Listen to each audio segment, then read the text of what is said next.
मैं आपसे जानना चाहती हूँ, जब आपको पता चला कि आपको अक्षय सर के साथ एक डांस सीक्वेंस है, आपको वो करना है, सॉन्ग शूट करना है, what was that experience and reaction? आपका क्या था इंस्टेंट रिएक्शन? 5 बार वॉशरूम गई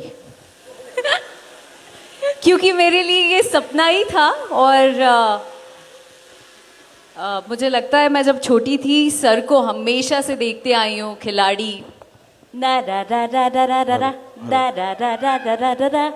एंड मुझे लगता है बिहार का हर एक बच्चा, हर किसी के जहन में ये गाना रोम रोम में बसा हुआ है।